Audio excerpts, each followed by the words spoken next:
The next Battlefield game is always a hot topic. With every iteration of this franchise, fans want to know where DICE is planning to take things next, and what big changes they can expect along the way. Battlefield 2021, the next Battlefield game, is confirmed, and it has been for some time.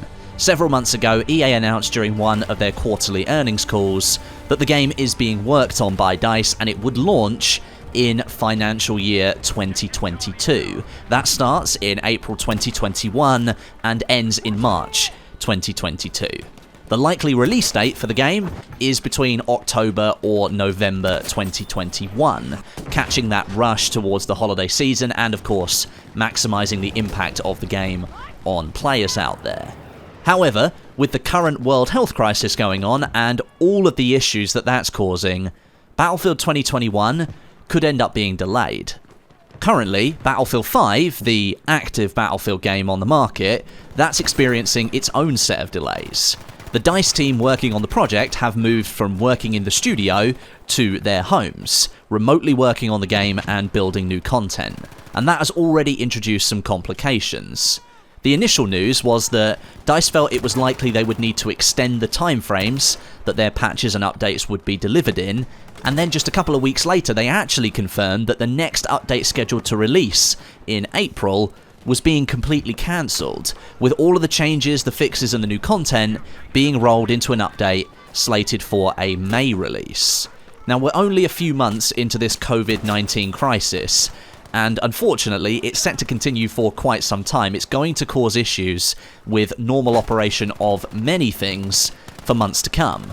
So I don't think it's unreasonable to assume that with the May update being delayed, that we might see further delays or cancellations of updates for Battlefield 5 stretching into the summer of 2020 and potentially even further beyond. And that is going to have a knock-on effect on Battlefield 2021. Because it's not just the Battlefield 5 team that's working from home, it is the entire DICE studio. Certain members of the DICE team have already expressed that they are no longer working on the Battlefield 5 project, and they've since moved on to something else. Considering Battlefield 2021 is the only game that EA has publicly acknowledged being developed by the DICE team, I think again it's safe to assume that those developers are now working on Battlefield 2021. Core gameplay designer Florian Lebihan, better known as Drunksy, he stated on social media that he's moved away from the Battlefield 5 project, but he's still working at DICE, so what's he working on? Nicholas Ostrand, our fearless Easter egg leader, he's no longer working on the Battlefield 5 project outside of overseeing his Easter eggs. His main role is senior designer, so he's likely working on something else. And Daniel Berlin, a key figure during the development of Battlefield 1, he is franchise design director for the Battlefield franchise, and his current project is marked as unannounced. There are quite a few people working on things within the DICE team, and it's not 100% clear what that might be. But as I say, with EA only confirming that DICE is working on the next Battlefield game, that appears to be the only future active project at the studio, then I think it's reasonable to say that a lot of these people will be working on Battlefield 2021. Now, personally, I do think that it's likely that the next Battlefield game will suffer some sort of delay, but I think there are a couple of different reasons as to why. One of them's fairly obvious, and one of them is slightly less obvious because of the first thing that's happening at the moment. The first thing, the COVID-19 pandemic. It's causing businesses around the world lots of problems. Many businesses are just unable to keep running due to the huge drops in revenue that they're facing. Now, for a company like EA, with a lot of their revenue coming via digital means, more gamers than ever just downloading their games through digital stores rather than buying a physical disc, and then of course the live service element to games and all the microtransactions that are being sold, those are huge revenue streams for companies like EA. So perhaps the risk for companies here is less than maybe a physical-based company, maybe that they have physical stores and they sell their own products.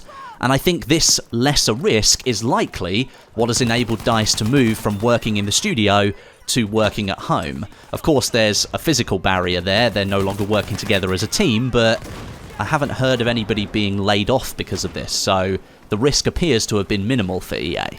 That move to working from home, however, it will introduce roadblocks, and it already has.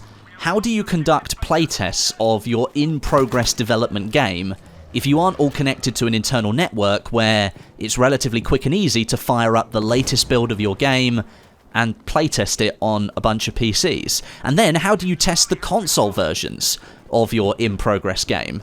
Does everybody who normally take part in the playtest need to have an Xbox or a PlayStation at home that they could use?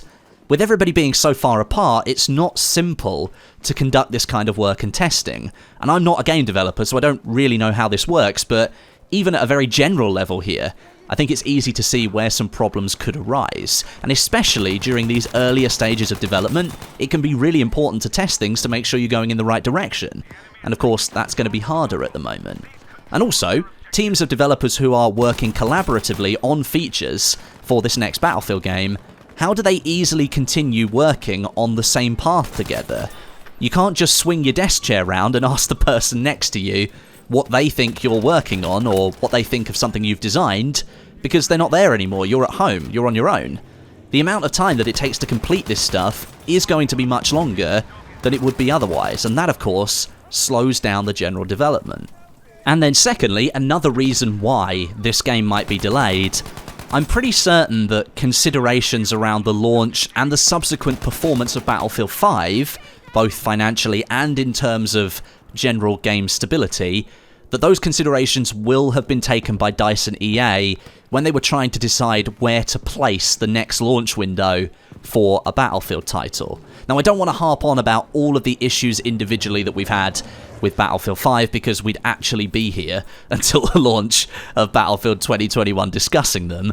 But it's clear and obvious, I think, to everyone who's interacted with Battlefield 5 at some stage since it launched, that it's had its issues.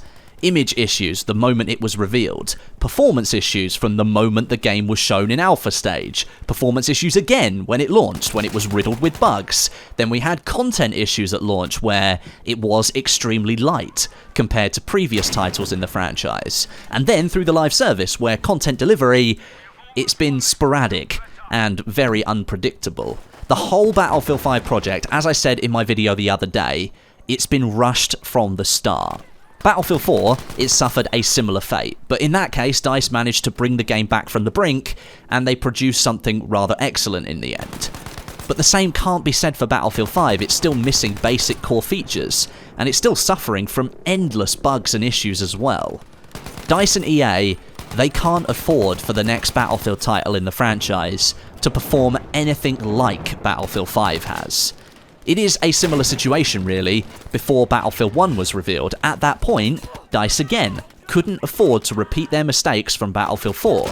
And to give them credit, Battlefield 1 was a pretty astonishing achievement, so they passed that test. It did lack content through its season pass with rather large gaps in between delivery, but when it came to performance and stability, it was rock solid. That was due in part, I think, to a longer development timeline where the project was given the time that it was needed to produce something much more polished overall. Battlefield 2021, it needs to be given that same time and space. And it appears EA and DICE have already realised this. Battlefield 2021 is set to arrive 3 years after Battlefield 5, extending the gap between games by a whole year. And that was the same time between Battlefield 4 and Battlefield 1. But now, with this working from home situation and the potential time being lost over the next several months, and the time that may have already been lost in the first month or so, it might well be that EA and DICE deem it necessary to delay the next Battlefield game a little bit further, maybe push it into the year 2022. Now, obviously, this is pure speculation, and again, I don't think it's unreasonable to make the assumption, but there is no hard evidence at the moment. And one thing I will say as well, there's a human element to all of this, the people actually working on Battlefield 5 and Battlefield 2021. As mentioned, the time they currently have is longer than what they had for Battlefield 5, and that's great news. But if more time is needed, perhaps it should be given. If developers aren't under as much time pressure to complete their work, then it's very likely that the work they produce will be better as a result. That, I think, was the major factor as to why Battlefield 5 has been as bad as it has. Rushing to finish things and always playing catch-up. That's not a good work environment, and it shouldn't be the one available to developers for Battlefield 2021. Everyone who's got some sort of interest in the Battlefield franchise, be that a fan like us or the developers over at DICE, we all want Battlefield 2021 to be a success. No one wants a repeat of Battlefield 5, that's for sure. Whatever the game is, it's extremely important for the franchise due to the issues that Battlefield 5 has introduced. The next game really needs to solidly define what Battlefield is, and what players can expect from it for years to come. Because the gaming world that Battlefield 5 was designed in, that no longer exists. For me, I'd love to see Battlefield 2021 set in the modern day or the near future, using current or slightly updated military weaponry, vehicles and equipment. I'd love to see DICE return to form with just a solid, large amount of content at launch, and a really robust plan for their live service, with ways to keep players engaged for a long time into the future. Battlefield 5, it got caught out by an evolving landscape, and it very quickly got buried by other games that were vastly superior in their stability, and games that offered players a really compelling scenario to buy into. If you look at Modern Warfare as an example, well, it's just beaten Battlefield 5 at every single turn. It's got a solid single-player experience, a really enjoyable multiplayer, it's got cross-play between the main 3 gaming platforms, so there's a really large player base there. It's got a live service delivering a bunch of free content alongside a paid cosmetic-dominated battle pass to keep players interested, a completely free-to-play battle royale mode called Warzone that ties directly into Modern Warfare and shares unlocks and progression, and now a paid single-player expansion introducing the Modern Warfare 2 campaign remastered in 4K. I mean, if that's not the gold standard, then I don't really know what is. Activision has clearly been reworking the Call of Duty model, and Modern Warfare was their relaunch of the franchise. It redefined what Call of Duty is, and that's exactly what DICE now has to do with Battlefield 2021. I think we're at the low point of the Battlefield franchise, and the next game needs to go big or go home. Infinite Warfare, that was the low point of the Call of Duty franchise, and 3 years later, it came back stronger and better than ever. Battlefield 2021 is going to be 3 years after Battlefield 5, and as I've said, it is the lowest point of the franchise for quite some time, so really, the ball is in DICE's court here. But there you are, that's my thoughts on Battlefield 2021. I've been talking for nearly 13 minutes already, so I'm going to let you go. Let me know what you think down below in the comments. Thanks very much for watching, leave me a rating, it is always appreciated, and I'll catch you guys in the next one.